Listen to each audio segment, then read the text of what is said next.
honorable chief guest, directors, faculty members, and all the student managers. A very good evening to one and all. We've gathered here to be enlightened by words of encouragement from our chief guest, Mr. Suraj Narayan, who is working as the head staffing and resourcing at eClerx Pune since November 2011. Sir has completed his MBA in Finance and Marketing from the Institute of Public Enterprise and Bachelor in Commerce from Osmania University. His areas of expertise, to mention a few, are defining talent acquisition for the organization, building processes to maximize recruitment efficiency, establishing hiring, practice of for HTH skills and leadership level across India and global markets. Previously, Sir has been the staffing head of International Banking and Financial Service vertical at Syntel, and his areas of expertise were recruitment lifecycle management, budgeting, planning, delivery of quality circles, and to align and meet business goals by bringing the right talent. Mr. Suraj Narayan has also worked with Accenture as a recruitment leader of enterprise workforce. Planning, budgeting, and operations for growth and strategy were the key functional areas. Sir has also headed the executive hiring for consulting workforce for PLC, CRM, and SCM. Sir has been the senior manager of central hiring at Genpact, formerly GE Capital International Service from 2005 to 2008, and was accountable for fulfillment with TAT, cost, channel mix, and early attrition. From 2003 to 2005, Sir was working as the Zonal Business Development Manager at Cafe Coffee Day. Sir was the Assistant Manager of Store Operations at Landmark Group from 2000 to 2003. We are eagerly waiting to hear from you, sir. The stage is all yours. Thank you.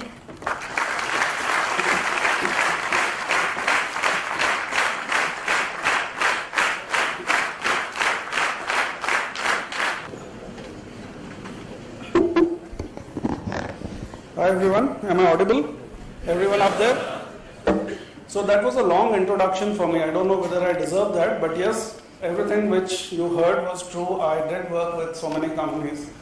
It is both good and bad, and in this presentation which I have, which I'm going to bore you for the next few minutes, I'll tell you what all really happened, what translated, and why, so many different organization names which you just heard. And whether it is good for people like you, or what is the route which you need to do.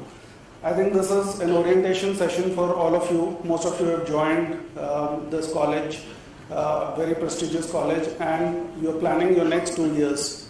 These next 2 years should be taken up very, very seriously. I think everybody will tell you that. But I've been there, done that, so I can tell you that with my experience that these 2 years will really make what you will be for your entire life.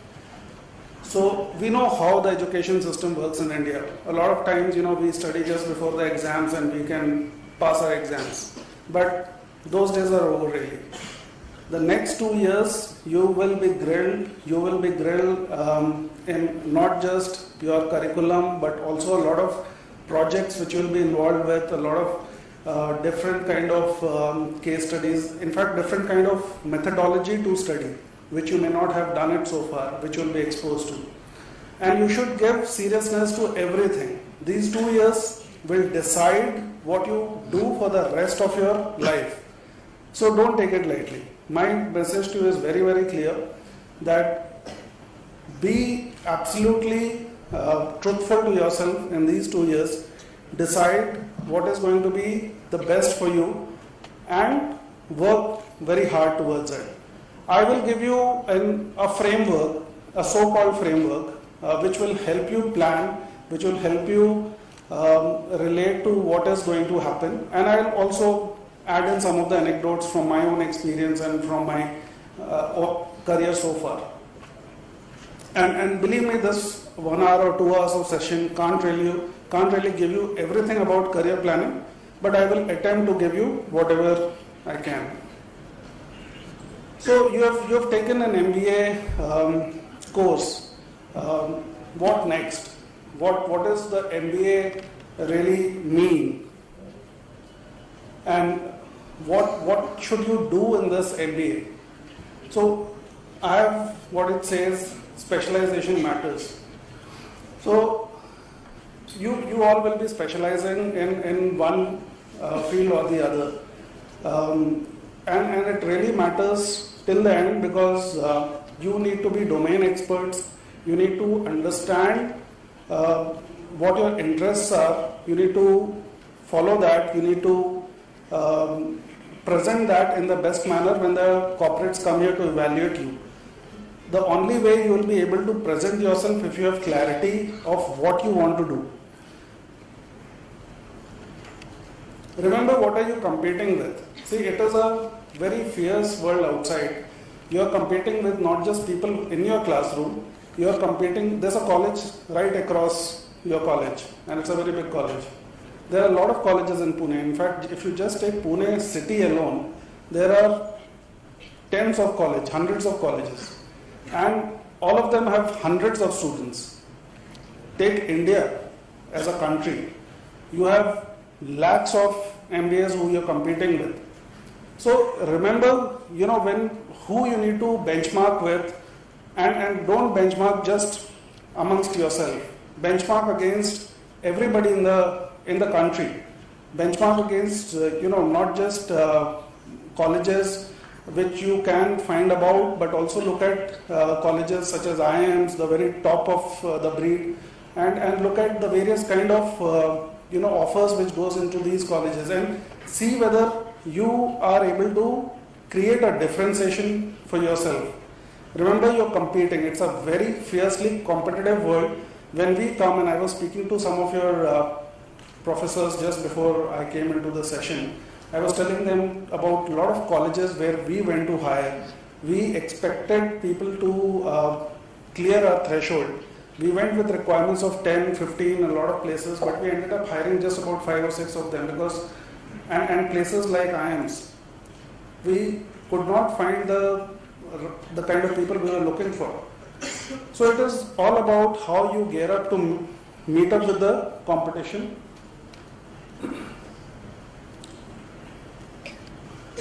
So where can you get this information? Right, a lot of my first pointer in career planning says specialization matters.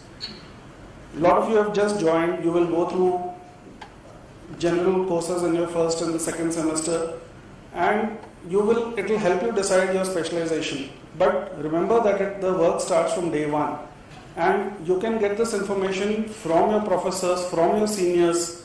Talk to your seniors, the most important thing. Find out what they have gone through, your college alumni who has passed out, where are they working, what are they finding good in their work, which companies have really made their careers well so far, and do a lot of research yourself. There's whole lot of information today available on internet.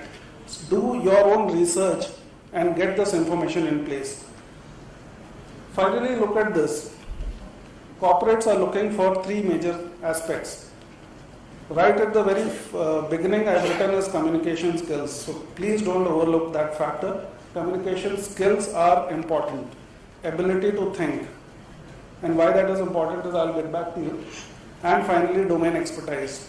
So when we come, and I will be coming back 2 years down the line, me or my team member or a company like us, and hundreds of companies like ours will be coming down to hire you. They will be looking at these 3 things. Each one of them are looking for these 3 things. They are looking at how are you able to articulate what you have done so far. So you will do a lot of projects, a lot of research, you must have gathered a lot of knowledge. But if you are not able to articulate that and you are not able to convey that, you will miss the bus. Ability to think. When we create job descriptions in my profession, we put something called as thought leaders. We don't want people who just come and practice what is already written down as a framework. We don't want people like that. We want people who come and question what is already existing. We want people to innovate. We want people who can think through our processes and improve our process every time. So ability to think and to be able to innovate and creative thinking is very, very important.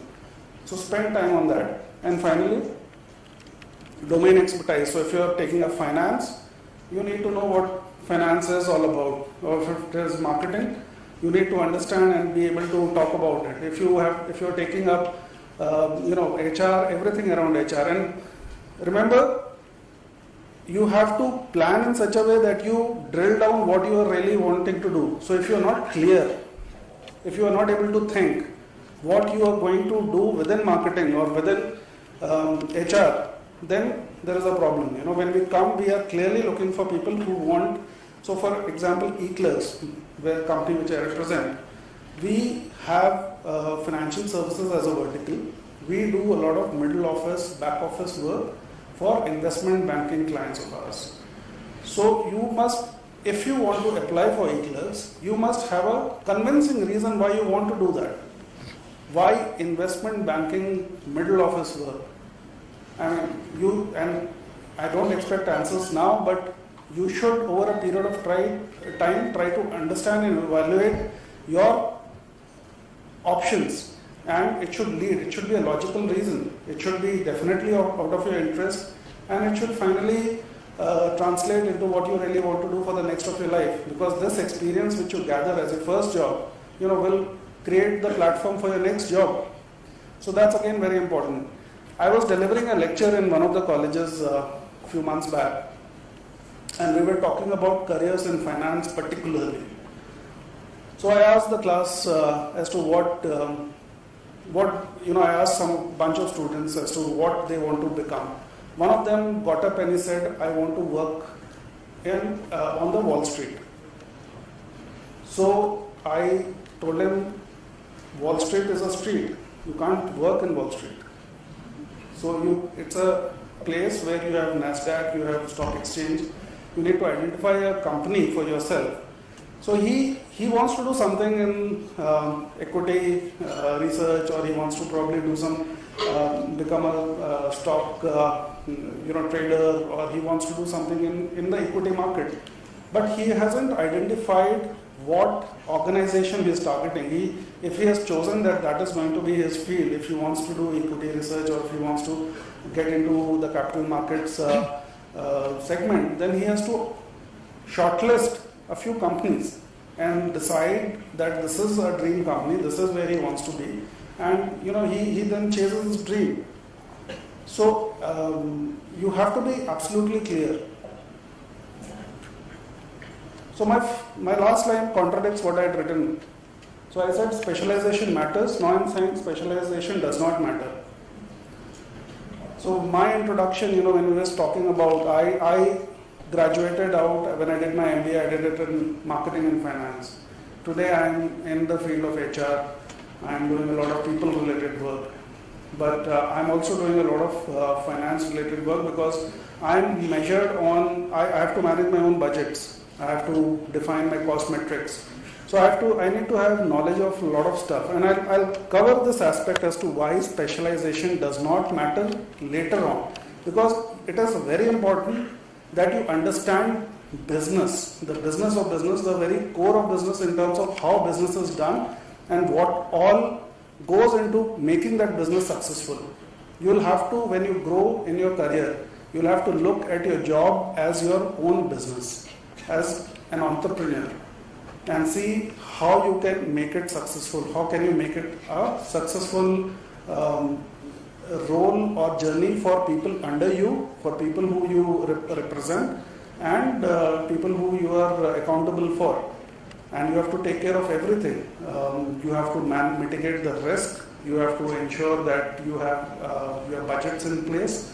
You have the right capacity and capability to meet your goals. So all those things are very, very important. It's like running your own business. And at that point of time, you can't, say that you are a marketing professional, so you will not worry about budgets, or you will not look at your own people management. So specialization does matter, but eventually you will have to become masters in everything, in all functions. So we spoke about this. Remember that you are the brand. A lot of finance students, and this was another orientation session which I was taking in a college, and a student asked me, Am I going to, do I have better prospects if I choose marketing, or do I have better prospects if I choose finance? So my answer was very simple to him. I told him that you decide, this is what your interest is, but remember, marketing cannot be taken away from anybody. You have to sell yourself, you have to sell your role, you have to sell your job, your organization, and it's a continuous exercise. Remember, I spoke about you competing with a lot of students across. The only way you can create differentiation for yourself is by having a certain branding for yourself, by creating that USP. What is your USP, unique selling proposition, versus the rest of the other people? Interest first, and creativity and innovation. These all go hand in hand, and I've spoken about it, so I'll not go it further. So I'll tell you, Accenture has a very evolved way of measuring all the employees. Today, Accenture, you all heard about Accenture, right? Okay. So Accenture has about slightly less than 3 lakh employees today worldwide. Everybody in Accenture is measured on 3 basic parameters. One is business operator, which means the job which you have been chosen for, how are you performing in your job? You have certain metrics around that job. Second is people developer. How are you developing your own self, your people under you, and how are you affecting your peers and stakeholders? So it is all about people management there. And the third most important thing is value creator. So it is given that whatever job you have been chosen for, Accenture assumes that you will do your job and you're getting a salary for it. And of course, you can't do it in silos. You will have to develop your people. So, people developer goals go along with it. Finally, is your value creator goals. Unless you create value in the organization, unless you do something which is very different from what the rest of the other people are doing, you will not grow in the organization. There are 3 lakh people. You have to grow. People get promoted. But only those people get promoted who are able to do something more than what they have been hired for. So remember, all these 3 aspects are important, and people developer goals are something which remains with you right from the very beginning. How you affect your team, your peers, your stakeholders. It is all about people, right? If you join an IT organization, you will not really see a product in your hand. It is all about people. You interact with people. And in fact, any organization for that matter.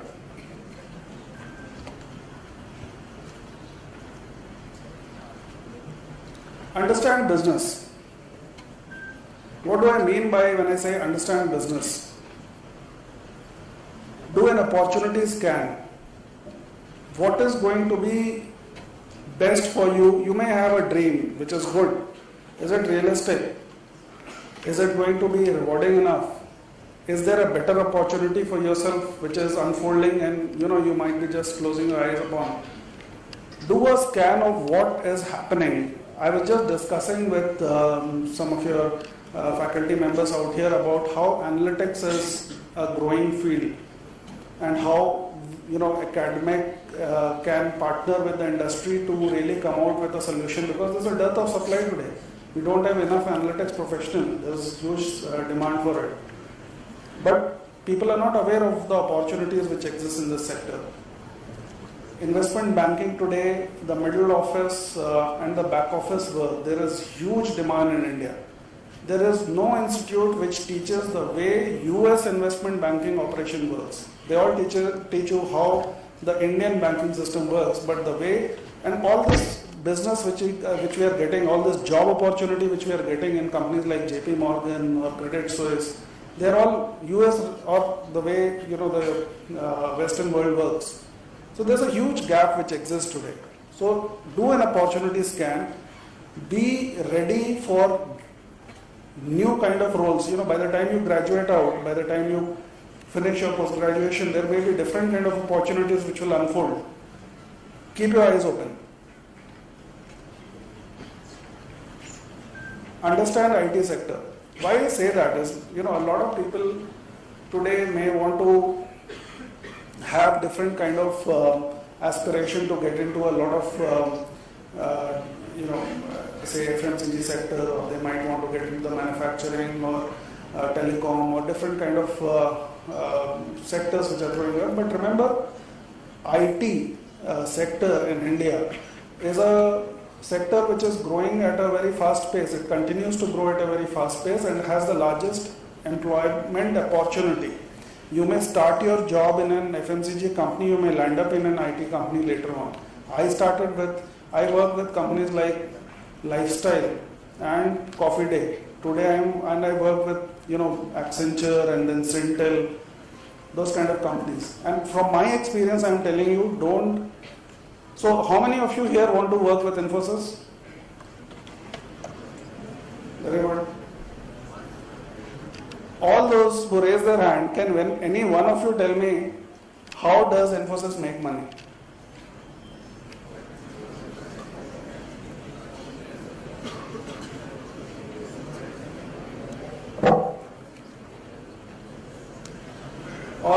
Okay, you heard about Microsoft, right?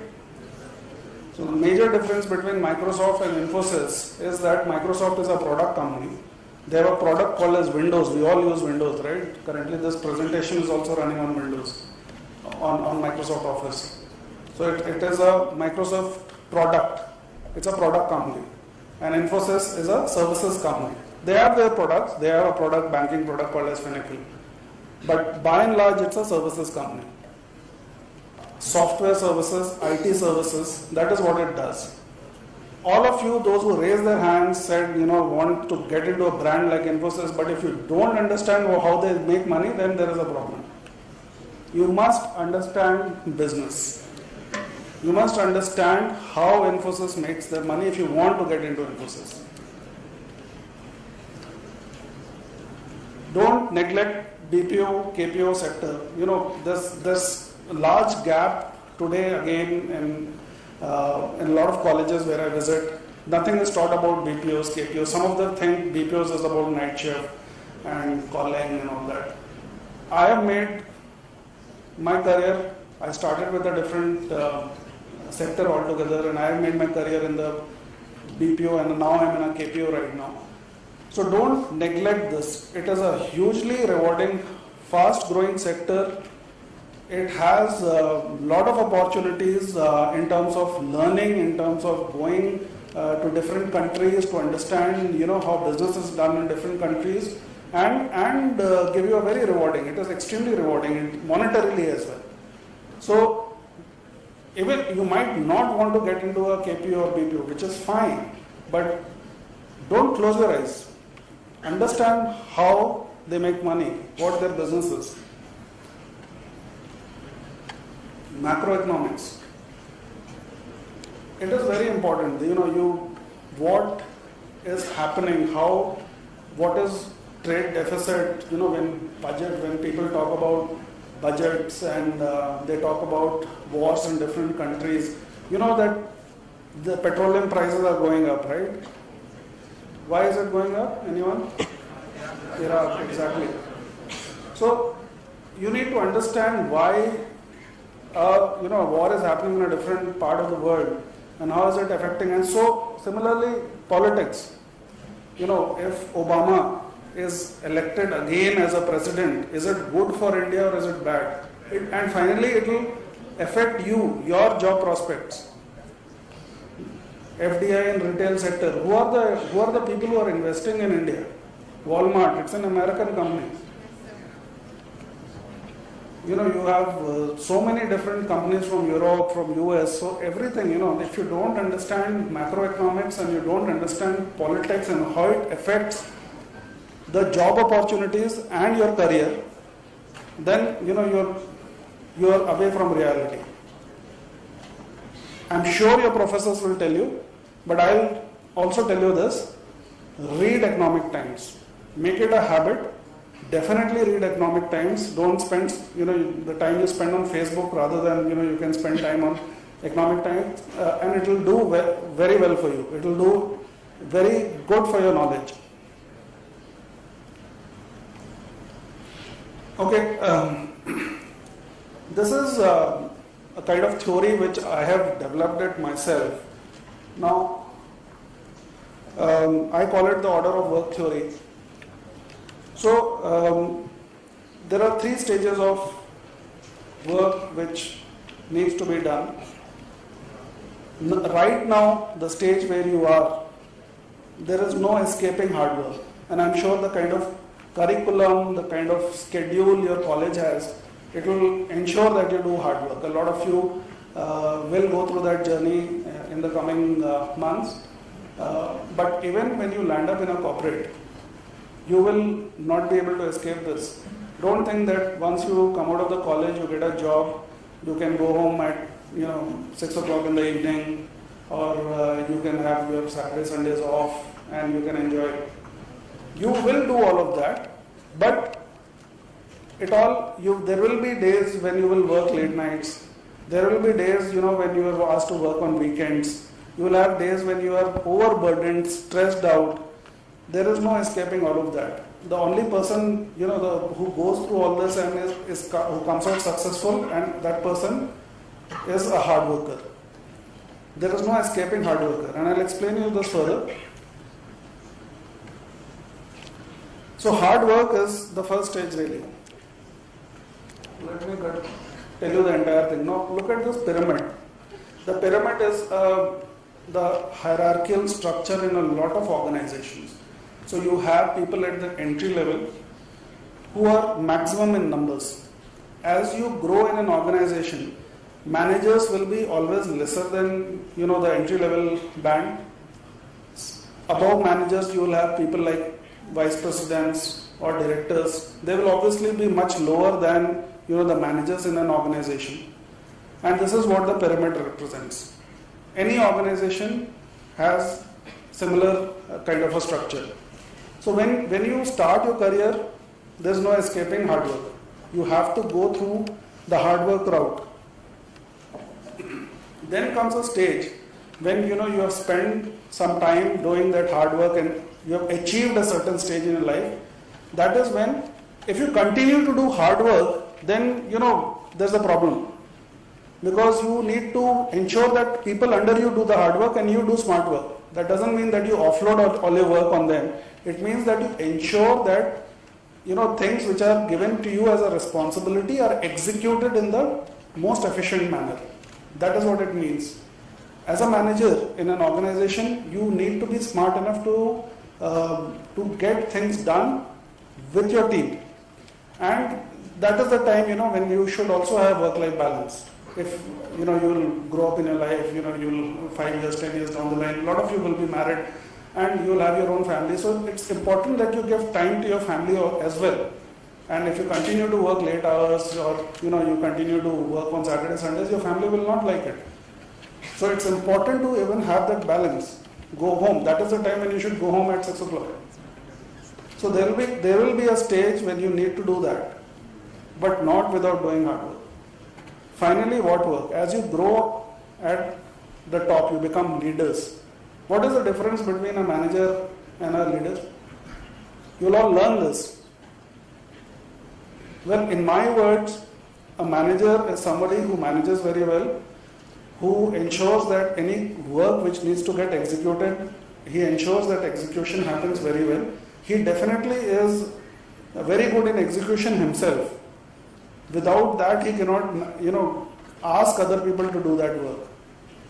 Remember, you will be respected only if you have the expertise. We spoke about being a domain expert. Unless you are an expert yourself, you will not be able to garner the credibility for yourself. So your team will respect you only because you are better than them. There's no other way, no shortcut. Smart work. Then what work? The leaders have ability to define the work. They will tell you what needs to be done. They need to strategize. They need to tell you which direction the business will go. They have the ability to see through, forecast, and see what is going to hit them, which other people cannot see in the organization. That is what, as you grow on the top, is required. So there's a lot of gray area which we call as those areas where you don't know whether it is black or white. So that is where you will be operating upon. So you need to define, as you become a leader, a vice president or a senior vice president in an organization, you need to define the work itself. So that is what my theory talks about. But to achieve what work, the story starts from hard work. Okay, this is another theory which is my own theory which I have created because I have done thousands of interviews. I have done interviews across different sectors, and I've seen a lot of people applying for various kind of jobs at different stages of their career. So I've come up with a theory of mine, and it is about the money chaser versus the domain expert. And I'll show you how this parabola looks like. I've interviewed people from the big fours, the Deloittes, the KPMGs, and I've seen how they have done in their career, where they are, and what kind of jobs they're applying for, whether in US or in Australia or in Europe or in different parts of the world. And also people, who start at an entry level. So this is what my theory says. There are two parabolas. The red is the money chaser, the green is the domain expert. So let's take this college for example. A lot of you will finish your course in the next 2 years. You will get a certain job opportunity. Some of you, if you look at the y-axis, then you have money there. X-axis has time. So on the y-axis, some of you, when you start your career, some of you will get a salary which is lower than others. Some of you may get a higher salary than others.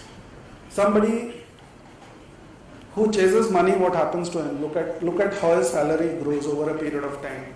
Somebody who is not very clear in everything which I have told so far, things like not being able to understand what his interests are, what his passion is, where does he want to get into, what his specialization is all about, and all through his journey, if he has not done something called as learning, for which you all are here, and he doesn't become a domain expert, but he only chases money, what happens to him? So a few years down the line, his salary, his compensation parabola comes to a stage which becomes stagnant. So if you look at somewhere 10 years down the line of his career, he keeps earning, but look at that green parabola. Where does the domain expert doesn't get so much of money? He gets money, but sometimes he may even take risk because he's chasing his dream, he's chasing knowledge, he's becoming a domain expert. So he may or may not get money at a certain stage of his career. But then look at the magic which happens around 10 to 11 years of total work experience. His career starts zooming up because he's a domain expert, and this other person who was chasing money all the time, never bothered to be a domain expert, he doesn't have a standing in the market anymore because he has been jack of all. He is not a master.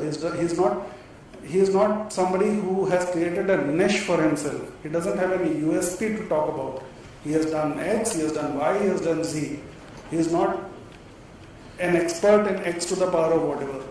The other person is, the domain expert is. And then the parabola of the domain expert, the salary or the compensation for that person zooms up after a certain stage. And the poor chap who was chasing money so far, he starts struggling.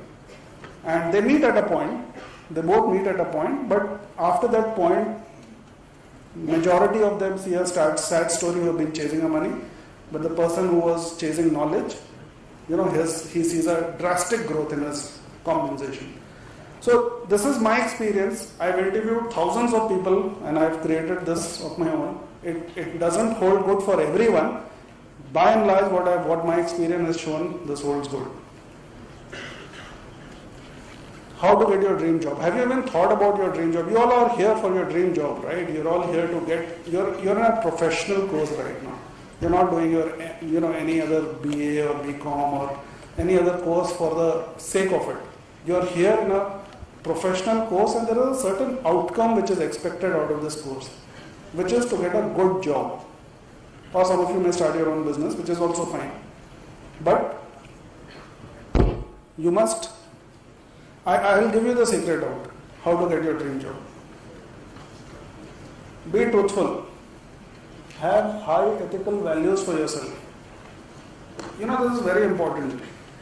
During my days, a lot of retail companies, when I was graduating out from my campus year 2000, a lot of companies had come in the retail sector. One of the companies came to me, which was RPG. They had come for campus selection. They had this retail chain store by the name Food World. So they wanted to hire people who will, do different kind of roles within. They wanted to hire management trainees basically. So they had similar questions for everyone. Everybody gave a different answer, and we knew what the question was. It was related to integrity. And we were all debating within ourselves in terms of what is going to be the right answer. So the question was very simple. They gave us a hypothetical scenario. They told us that you are a store manager of one of the food worlds and you have a target. You know that you have sales of 50,000 rupees every day. And suddenly a food inspector comes and he sees some expired product on your shelf. And he says, you shut your shop right now, and you know that this is the evening time when the maximum billing happens. You know that your boss will be very furious on you because you will miss all the sales target. And he says, shut your shop right now because you have an expired product on the shelf. But when you talk to your boss and your boss says, okay, do whatever it needs to take, but your sales should not go down. Your boss tells you that. So you're in a fix. You need to take a decision what needs to be done. And the food inspector says, you give me 1,000 rupees, I'll go away from here. So this is what the food inspector says. Now you need to decide as a manager what you will do there. He is asking you to shut the shop because you have an expired product on your shelf, and he is also giving another option that pay me 1,000 rupees, I will let you operate the way you are operating. You know what answer I gave? I told him that I'll pay the 1,000 rupees. I didn't get that job. I probably did not, I would not have done that. But it proves, I got a job in another retail company, which was Lifestyle, which is a different story altogether. And I never paid any bribes to anyone. Long story short, the company RPG was trying to check your ethical standards, your ethical stand on a situation where, you have a choice. I'll give you another example. I work with Genpact. Genpact is the biggest BPO in India today. They do things which is 5-10 years ahead of what other BPOs do. So Genpact started its operations out of Gurgaon and Hyderabad in the year 97, sorry. 97 was when mobile phones were being introduced in India, and the BSNL, now we call it BSNL, those days it was called as DOT, Department of Telecom. So they had monopoly on telecommunications. Now we have several companies. We have Airtel and Tata Indicom and all of those. But those days it was just government, Department of Telecom, who used to have monopoly on phone connections. And Genpact was trying to establish a BPO business out of India. They set up a huge office in Gurgaon. The Haryana government told them, and they required a lot of phone connections because the business had to be done on phone lines. It is all about outsourcing, right? You're doing work which is for US and other countries. So you require phones, and you require a huge number of phones. Those days, you had to apply, go to the telephone office, apply for your phone connection, for one phone connection. And you had to wait for months together. You never knew when your number will come, when your phone will be given to you. And they wanted hundreds of phones at a point of time. The department said we'll give them. Some high official in the department of telecom said that we'll give you all the phone connections which you want, provided you pay us a bribe of 50 lakh rupees. 50 lakhs is huge, in 97. So what did Genpact do that time? They said we will not go ahead and take those phones. We will subscribe to mobile phones, which was just being introduced. Each mobile phone used to cost about 25,000 those days, and each minute was charged at about 18 or 20 rupees. There was charge for incoming call also, forget outgoing. And the bill would run into crores. Monthly expenditure for that expense would run into crores, but it was a GE company then when it was trying to establish, and GE said that we will not pay that bribe. We will have these phone lines, those mobile phones given to every employee, and they gave that mobile phones to every employee at that point of time when they started. Eventually, Department of Telecom came back. They said, okay, we are ready to give you all the phone lines which you wanted. So they stuck to their values. The moral of the story is very simple. You remain grounded to your values. There is no shortcut. You want to do something, there is never a shortcut. You have to go the hard way. If somebody comes and tells you you can make so much of money in just overnight or in a week's time, don't go there. Even though it may be very lucrative, it is not going to be true. Be firm on your ethics and have those moral values up there. That is the key, the primary key to get your dream job. This is a very weird statement, right? Money alone is not charming. I mean, everybody is here for money, right? At the end of the day, if you don't get good salaries, then what are we here for? But I am saying money has lost its charm. How contradicting is that? You will not get your dream job. You just saw that parabola, right? What happened to the money chaser? Money, if is good, it is definitely motivating. You should have money. Without having the goal of money in place, you will not be able to achieve your dream job. However, money alone cannot define your dream job. There should be a purpose. Please find that sense of purpose. Take calculative risk. It was a huge risk for me, for my own self, when I shifted from the retail sector. I was a zonal business development manager for Coffee Day, taking charge of the entire South India operations and business development for the South region. It was a huge portfolio for me. I could have remained or done whatever I was doing, and today in the retail sector I could have grown to a very senior position.